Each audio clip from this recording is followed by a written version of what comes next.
안녕하세요. 책으로 시너지를 내는 작가 유길문입니다. 오늘 여러분들에게 공유해드릴 책은 어린이 되라 책입니다. 이 책은 최근 책은 아닌데요.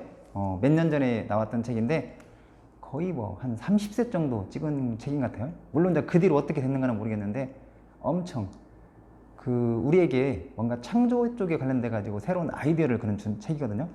그리고 이 책의 어떤 부제를 한번 보니까 더 나은 것이 아니라 세상에 없는 것을 만들어라, 이런 내용이 나오거든요. 그리고 이 저자는 누구냐면 강신장 씨인데 본인이 스스로 컨셉 크리에이터를 표방하고 있고요.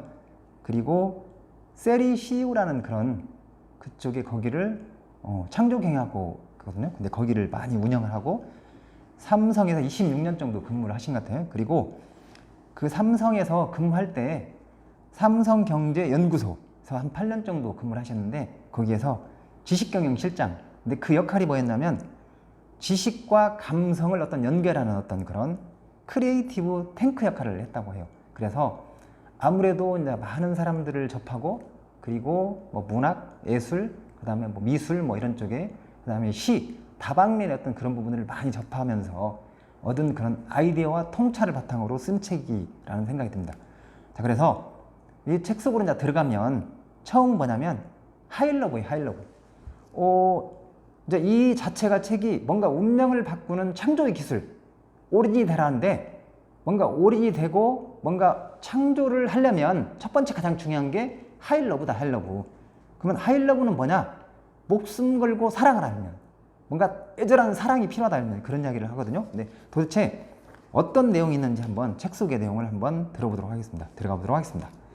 책 속에 보면 이 책의 일반 책들하고 다른 컨셉 중에 하나는 뭐냐면 항상 그 각 장의 앞부분에 시가 나와요, 시. 근데 이제 여기도 하이러브라고 했잖아요. 근데 하이러브에 관련된 시가 등장하거든요. 어떤 시가 등장하는지 한번, 하이러브와 관련되는지 제가 한번 읽어드리도록 하겠습니다. 사랑은 그렇게 오더이다, 배의 연일. 아카시아 향내처럼 5월 해걸음의 실바람처럼 수은 등 사이로 흩날리는 꽃보라처럼 7빛깔 선연한 무지개처럼 사랑은 그렇게 오더이다. 휘파람 새의 결 고운 음열처럼 서산마루에 번지는 감빛 노을처럼 은밀히 열리는 꽃송이처럼 바다에 내린 은빛 달빛처럼 사랑은 그렇게 오더이다. 실은 사랑은 그렇게 오더이다 해가지고 이 시가 나왔는데 따뜻한 사랑? 아니면 뭔가 거기에 대한 깊은 그런 애정이 있었기 때문에 이제 이런 시가 나오는 거잖아요. 그래서 이 안에 있는 내용을 또 들어가서 보면 그런 얘기가 나와요. 우리가 어떤 것을 창조를 하려면 깊이 사랑을 한다. 거기에 대한 그런 애정이 있어야 된다. 그런 이야기를 하면서 어떤 이야기를 하냐면 사랑의 마음이 중요한 이유는 사랑으로 보아야 비로소 사람이면 누구나 갖고 있는 외로움이랄지 아니면 그리움, 슬픔, 아픔을 들여다볼 수 있기 때문이다. 보이지 않는 것을 볼 수 있는 이 바로 사랑인 것이다. 그래서 사랑이 중요하다. 사랑하는 마음이 없는데 어떻게 그 사람의 외로움, 괴로움, 불편함, 번거로움 따위에 관심을 가질 수 있겠는가. 그렇기 때문에 창조의 첫 번째 법칙은, 즉 새로운 영감을 얻어낼 수 있는 첫 번째 원천은 단연코 사랑이다. 이렇게 강신장 씨는 강조를 하는 거예요.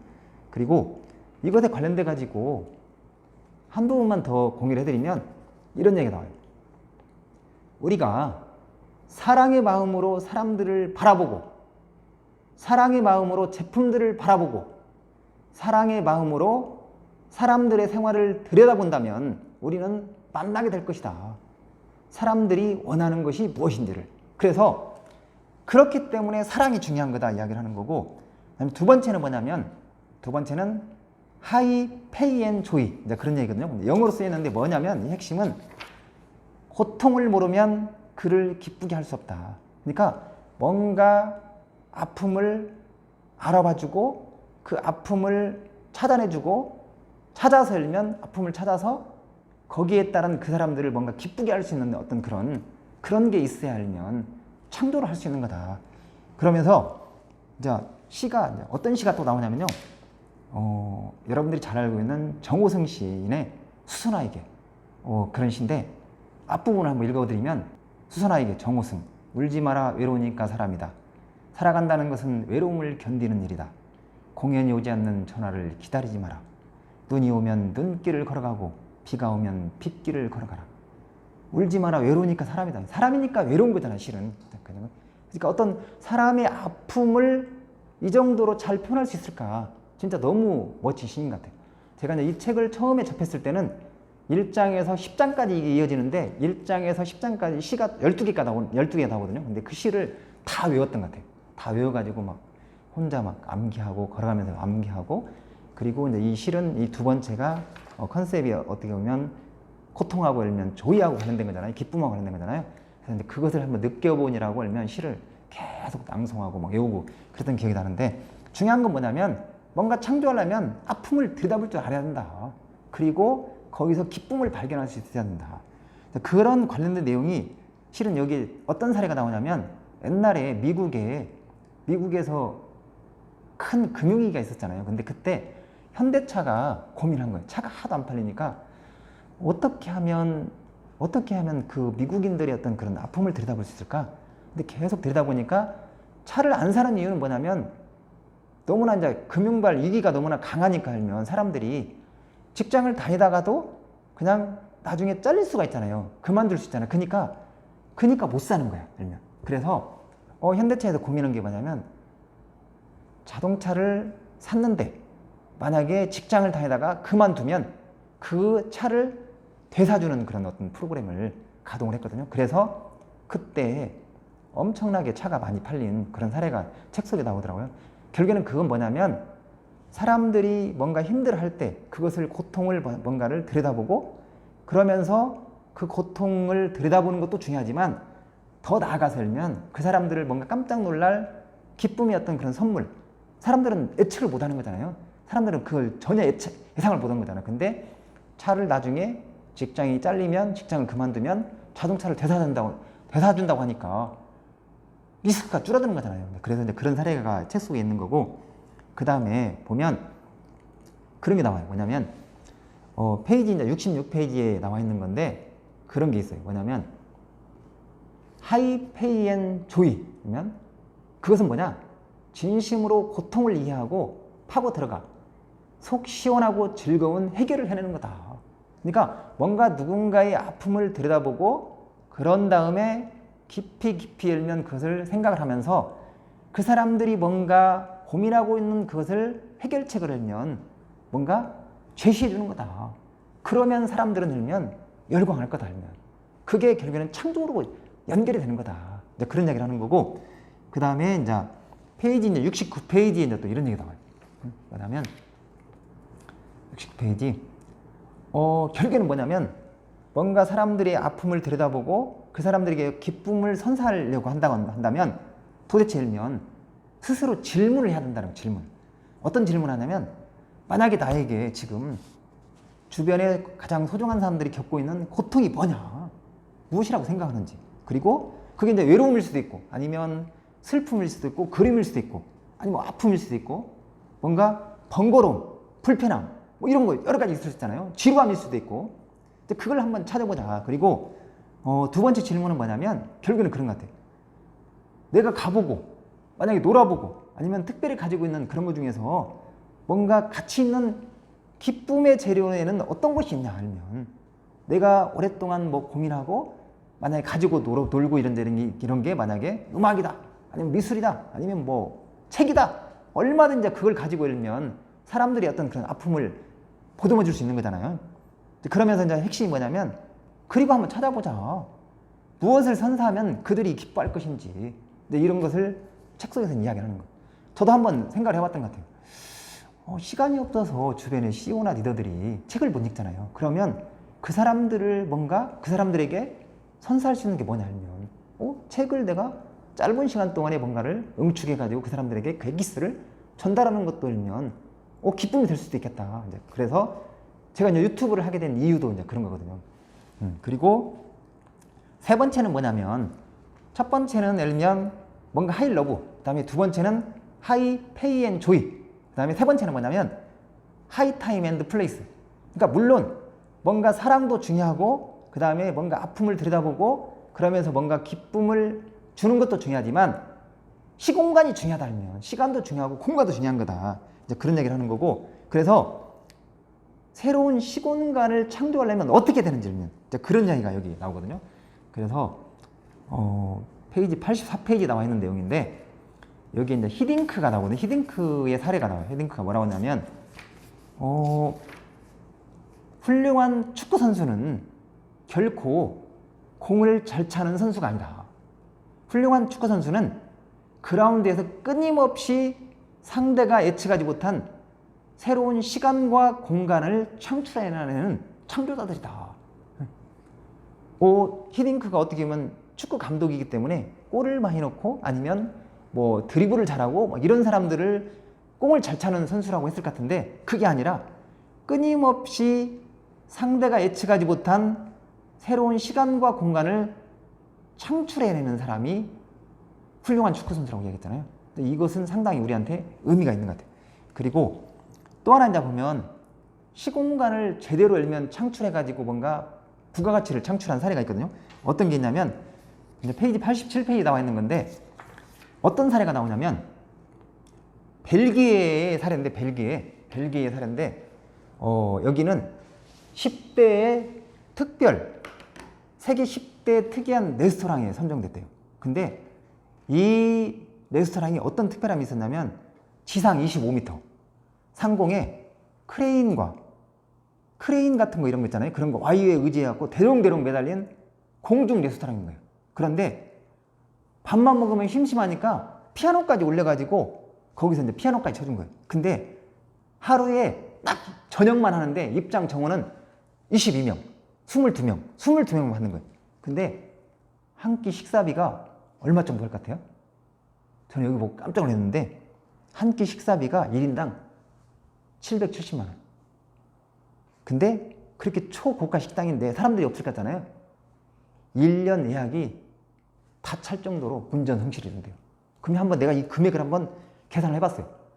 아니 그냥 매일 열면 하루에 770만 원인데 만약에 20명이면 10명이면 얼마요? 700명?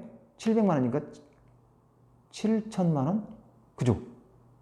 7천만 원? 그 다음에 또 1억 4천? 그럼 금액이 어떻게 되는 거야? 상상할 수 없는 금액이 나오더라고요. 입장 정원은 그냥 단지 몇 명 안 되고 그 다음에 식사비가 이제 높고 그렇기 때문에 근데 이제 이것의 핵심은 뭐냐면 공간이 열면 사람들에게 새로움을 주는 거잖아요. 그러니까 결국에 보면 여기 책 속에도 그런 얘기 나오는데 거기 레스토랑 가면 레스토랑에 화장실도 없는 거예요. 근데 그런 불편함을 무릅쓰고도 새로운 특별한 공간이기 때문에 770만 원을 내고 간다는 거죠. 이런 거. 근데 이게 새로운 창조인 거다 알면 그런 이야기를 하면서 또 하나 사례가 나오는데 또 하나 사례는 뭐냐면 일본의 어떤 낚시터 식당 사례가 나오거든요. 낚시터. 근데 여기는 뭐냐면 시내 항문대에 일면 낚시터 식당이 있는 거예요. 근데 컨셉이 어떤 거냐면 그 낚시터에서 내가 실제로 고기를 닦아가지고 그 깎은 고기를 내가 이제 먹는 그런 컨셉이에요. 그런데도 사람이 이게 엄청나게 이제 바다에 가서만 할 수 있는 것을 지금 경험하는 거잖아요. 그러니까 너무 사람들이 막 밀리는 그런 특별한 의미. 그래서 이런 시공간이 중요하다는 거고, 그 다음에 이제 네 번째는 뭐냐면 네 번째는 믹스예요. 하이 믹스. 뒤집고 섞어야 알면 새로운 세상이 열린다. 이렇게 표현하거든요. 그래서 스티브 잡스가 이런 얘기를 했어요. 창의력이란 여러 가지를 연결한 능력이다. 이런 얘기를 했고, 근데 이제 책 속에 이제 어떤 이야기가 있는지 한번 보면 관점을 조금 바꾸는 것은 쉽다. 그건 누구나 한다. 그러나 확 바꾸는 것은 어렵다. 관점을 180도 바꿔서 사람들이 아파하고 기뻐하는 것을 바라보고 사람들이 소중하게 생각하는 것과 내가 가진 솔루션을 연결시켜야 된다. 이런 얘기를 하거든요. 그리고 미술이나 이런 쪽에서 어떻게 보면 믹스하는 게 많이 활용이 되고 있잖아요. 다양한 것을 서로 막 이종 경합하고 이제 이런 사례들도 많이 있고, 그 다음에 이제 페이지 122페이지에 보면 그런 게 나와요. 뭐냐면 세계적인 경영대가로 알려진 게리 해머리라는 사람이 쓴 한 약인데 경영자에게 필요한 아이디어의 80%는 경영 테두리 밖에서 오는 거다. 그러니까 바깥에 있는 지금 경영 쪽 외에 다른 쪽에 많은 것들을 탐독을 해야 된다. 그리고 관심을 가져야 된다. 그래야 새로운 창조, 먹거리를 창조할 수 있는 거다. 이제 그런 내용이 나오거든요. 그리고 마지막이 뭐냐면 하이 컨셉. 컨셉이 없으면 창조도 없다. 이 컨셉에 관련돼 가지고 시는 어떤 시가 있는지 한번 보면 여러분들이 잘 알고 있는 김춘수의 꽃 있잖아요. 그 그 시가 나오거든요. 내가 그 이름을 불러주기 전에는 그는 다만 하나의 몸짓에 지나지 않았다. 내가 그의 이름을 불러줬을 때 그는 나에게로 와서 꽃이 됐다. 내가 그의 이름을 불러준 것처럼 나의 빛깔과 향기 알맞는 누가 나의 이름을 불러다오. 그에게로 가서 나도 그의 꽃이 되고 싶다. 우리들은 모두 무엇이 되고 싶다. 너는 나에게, 나는 너에게 잊혀지지 않는 하나의 눈치 되고 싶다. 그러니까 이런 게 어떤 컨셉이라는 거죠, 실은. 그러니까 컨셉이 없으면 창조도 없다. 그러면서 이 안에 내용 속에 보면 그런 얘기가 나와요. 내가 잘하는 분야, 내가 잘하는 전문 분야도 물론 있지만 그건 좀 잠시 밀쳐두고 사람들이 갈망하고 있는 것이 무엇인지, 사람들이 소중하게 생각하는 것이 무엇인지를 찾아내고 솔루션을 만들어야 한다. 그게 일면 컨셉인 거다. 나는 무엇을 파는 장수냐 아니면 나는 어떤 고객 가치를 파는 장수냐.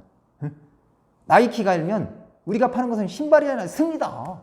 이렇게 뭔가 컨셉을 잡고 움직였다는 거예요. 그런 것처럼 나만의 컨셉 이런 것을 한번 생각해 보면 좋을 것 같아요. 그리고 피카소가 이런 얘기를 했어요. 나는 찾지 않는다. 있는 것 중에서 발견할 뿐이다. 피카소가 한 얘기거든요. 그리고 마지막 하나만 더 말씀을 드리면 그런 거예요. 그래서 이제 이 핵심은 뭐냐면 창의성의 본질은 이런 거다. 있는 것 중에서 새로운 가치의 의미를 재발견하는 것. 그리고 그동안 우리가 육신의 눈으로 보던 것들을 마음의 눈을 통해서 보면 거기서 창조가 나오는 거다. 이런 얘기를 하고 있거든요. 자, 여러분 혹시 올인이 되라 여러분 마음에 드셨나요? 그렇다고 한다면 구독 버튼 꼭 한번 눌러주시고 다시 2탄에서 찾아뵙겠습니다. 감사합니다.